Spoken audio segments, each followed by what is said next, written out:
two, one. Good morning, ladies and gentlemen. Today we are starting lesson five at our opinion writing a hook.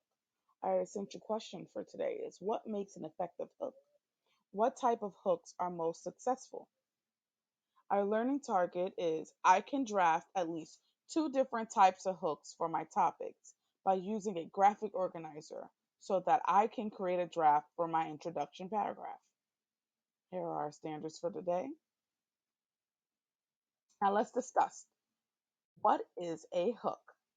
A hook is usually one to three sentences. It's located in the beginning of an introduction paragraph. It engages the readers and make them want to read more. A hook grabs the reader's attention. Some type of hooks are facts or statistics, quotes, bold statements, and anecdotes. So let's go into details about facts or statistics. Facts or statistics use an interesting fact or statistic.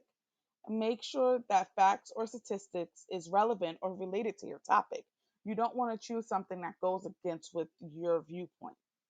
Be sure to use a reputable source. So let's look at this example. According to the Center of Disease and Control, cigarette smoke kills more than 480,000 Americans each year, with more than 41,000 of these deaths from exposure to secondhand smoke. This is a problem that is easily preventable. This is a great fact or statistic. A quote. You can use a quote, use an important and interesting quote. Make sure the quote is relevant or related to your topic and supports your viewpoints. Let's look at a quote example. If my future was determined just by my performance on a standardized test, I wouldn't be here. I guarantee you that. This was said by First Lady Michelle Obama. Another type of hook is a bold statement. Using a brief, thought provoking statement. Bold statements are usually controversial and stir up emotion. Avoid using phrases like I think or in my opinion. Let's look at their example. Rewarding everyone who participates with a trophy, regardless of success or failure, is not only ridiculous but damaging to a child. So it's like, whoa, that's kind of like, whoa to say. You want to be able to grab your reader's attention when you say something like that. The next and the last is an anecdote. An anecdote tells a brief story from your own experience or from someone else's. Use the anecdote to make a point about your topic. The example they gave us is Eleanor began smoking at the age of 15. Completely unaware of what she was doing to her body, she continued to smoke over 2 packs of cigarettes per day. She soon found out she had oral cancer, and doctors were forced to remove half of her jaw. As you can see, this is giving a brief history into someone else's experiences. That's basically what an anecdote is. So today, you're going to choose two out of the four different types of hooks and create a hook for your writing piece. But right now, I'm going to show you all the hooks that I use for my writing piece. So if you don't remember, my topic for my writing piece is should students be allowed to have their phones in school? And my viewpoint is students should not be allowed to have their phones in school. So these are some of my examples of my hooks. So the first one is facts or statistics. Let's read mine. According to the School of Education, checking Facebook while listening to a class lecture can actually increase the amount of time that students will have to study at home since they did not absorb the content fully in the lecture. Now, as we can see, I didn't just pull that out of nowhere. I, in fact, let me go to where I pulled it at. I, in fact, Googled it online. I Googled it. Facts about using phones in class. See, when writing a hook, you're not going to find something so easy and it's going to shoot you in your face and go, wow, this is a great hook. Sometimes you are, sometimes you're not. You're going to have to be able to research. So take your time, open up different tabs, open up different websites, then choose one that you might feel makes sense. So for me, for a fact, I found one in the School of Education article about how much are teens using their phones. When we go down, after I read a couple of paragraphs, I liked what it said right here. It said checking Facebook while listening to a class lecture can actually increase the amount of time that students will have to study at home since they do not absorb the content fully in the lecture. And I just basically added at the beginning of that, which is according to the School of Education,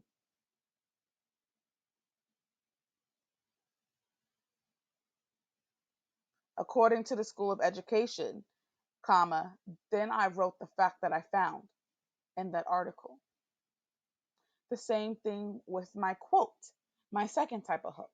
I literally Googled quotes. Let me show you real quick. I literally Googled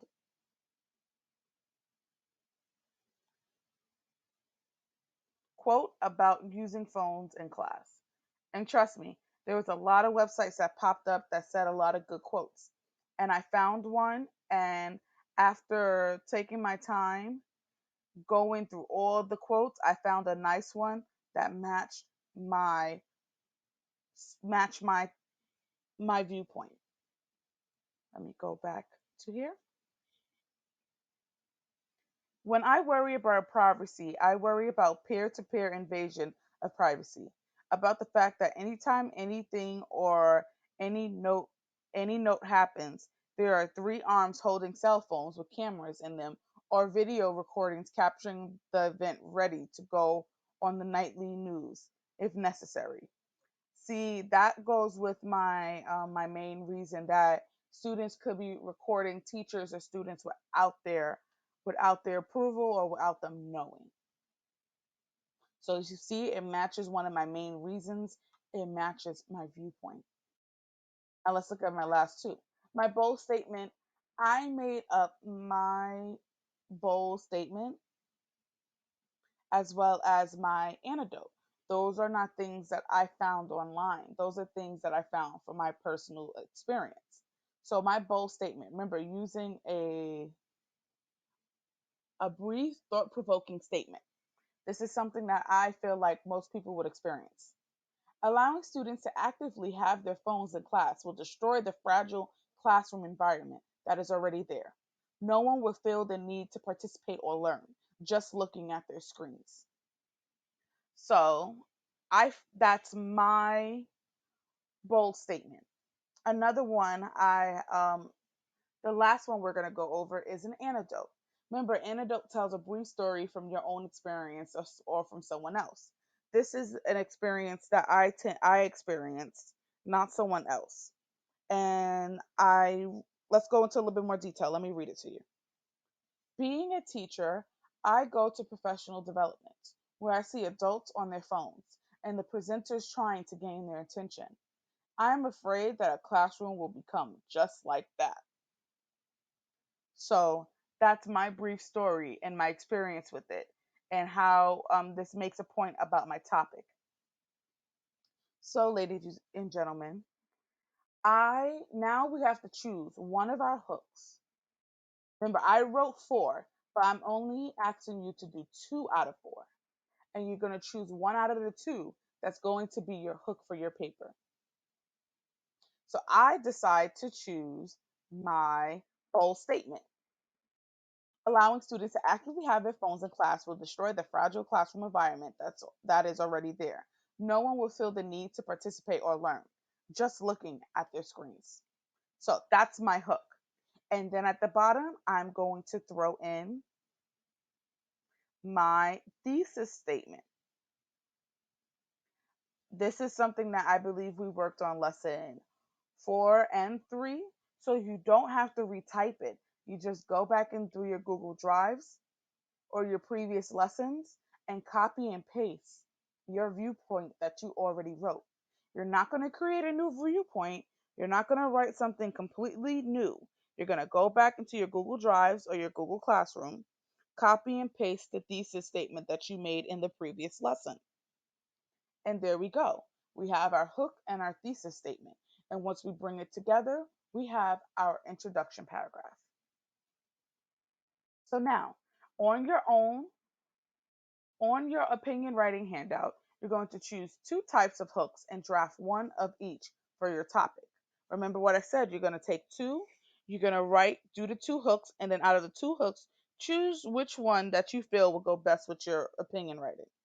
And then we're going to go off and write our introduction paragraph. So remember, if you need any help, myself and your other teachers have office hours for ELA from 10 a.m. to 11. Also, I have another set of office hours for general help from 1 to 2 in the afternoon. If you have any questions and you're not able to make it to the office hours, please send me a message through Stream. If I'm available, I do not mind calling you or setting up a one on one time for us to review how to fill out these sheets. You guys have a great day and stay safe. See you tomorrow.